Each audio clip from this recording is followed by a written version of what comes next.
It's officially game week, CAA football fans. Let that sink in for a moment. We're back with our 12 Teams in 12 Days series presented by Geico. I'm Bobby Broyles along with Tim McDonald. Today we preview James Madison and what a 2014 season it was under first-year head coach Everett Withers as the Dukes offense caught fire behind quarterback Vad Lee. The hype for 2015 is there for JMU. Can the results match up, Tim? I think they can. JMU's picked second in the preseason poll, right behind Villanova. It was a pretty close vote.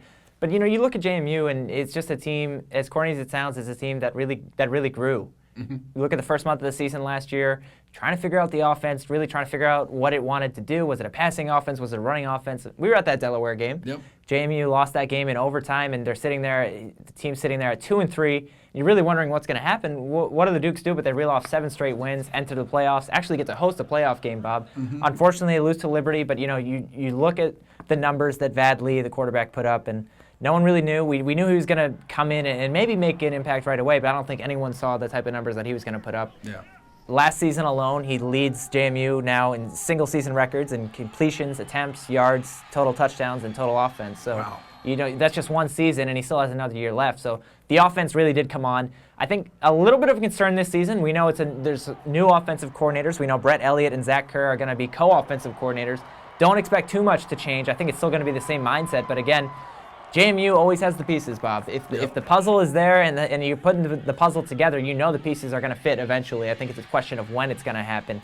JMU's offense was the story last year for this team. The defense at times struggled, but again, having Vad Lee back and having some other key pieces back, only 2 offensive linemen return. Abdullah in the backfield returns. You look, Brandon Ravenel's a guy at wide receiver who also returns. So he's going to have the pieces. It's whether or not I think they can put the clockwork in this offense together like they did last season. The schedule is setting up nice. We'll get into that too. But we saw how JMU eventually progressed into an offensive juggernaut, and I think it's going to happen again this year. Indeed, Vad Lee being one of the Offensive Player of the Year FCS stats. All right, how could I leave that out? Candidate how could I leave that out, Bob? There's a lot of expectations for Vad Lee, and we caught up with his coach, Everett Withers, on his expectations for his quarterback in 2015.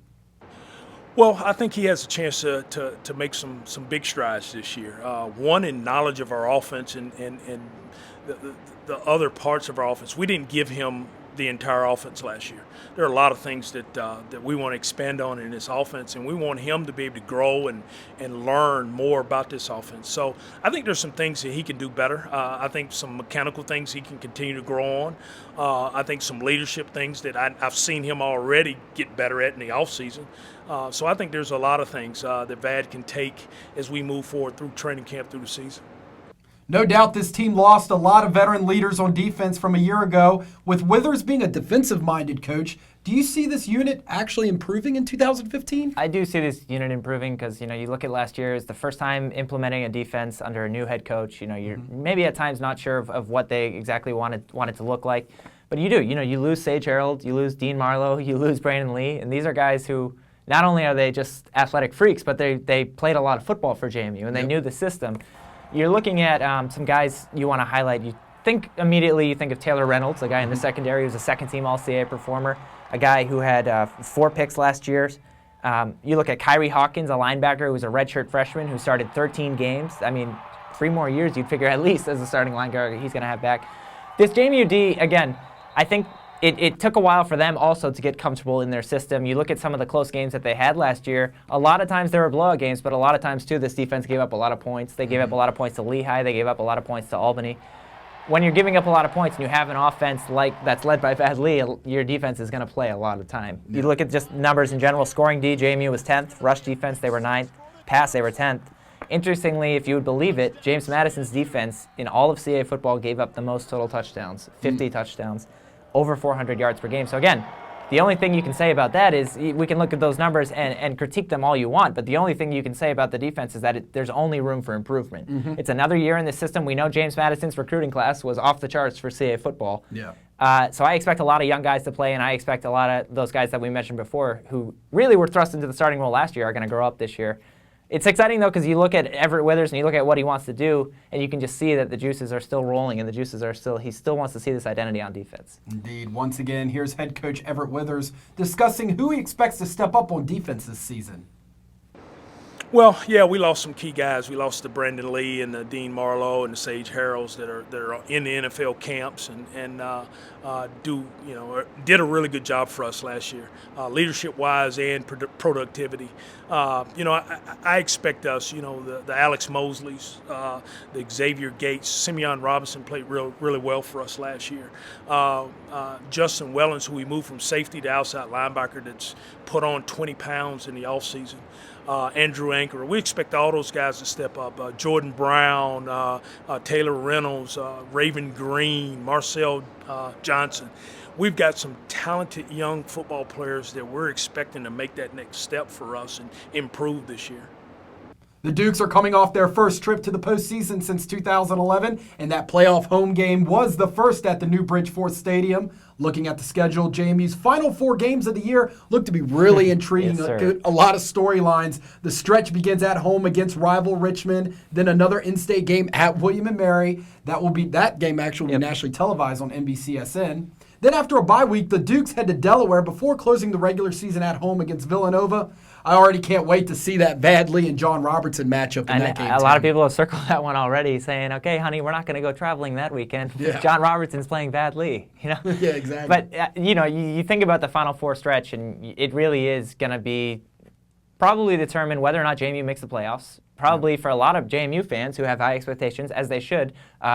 Determine, where they're going to end up in the playoffs. Are they going to be a seed? All that type of stuff. It's going to have huge implications. Yep. You look at just the Final Four games in general. Like you said, versus Richmond, it's a homecoming game in Harrisonburg. Things are going to get crazy. Rivalry. At William & Mary and at Delaware, obviously tough road games back-to-back. And then, of course, versus Villanova.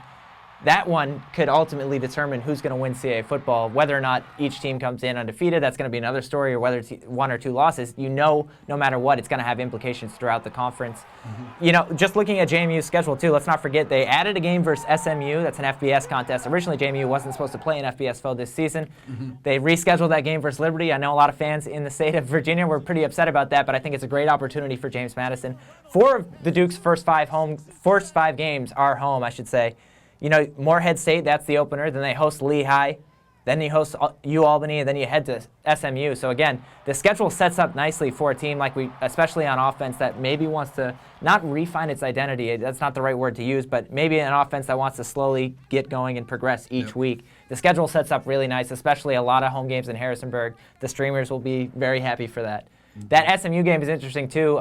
The week before James Madison, SMU plays at TCU, so a little bit of a different beast. But if anything sets up nicely, it's that. I really like this schedule for the JMU to be able to find its flow, on both sides of the ball, really. Yep. The Dukes kick off their season at home versus Morehead State on Saturday, September the 5th at 6 p.m. Watch it live for free on CA.TV. We caught up with Vad Lee and Alex Mosley at Media Day to talk about their game day rituals. You can check out those videos now on our Everyday is Saturday blog. I've said it 1,000 times, but at cafootball.wordpress.com. One more segment to go in our 12 Teams in 12 Days series presented by Geico, as tomorrow Tim and I preview the Villanova Wildcats, who enter the season with national title aspirations. Have a great day.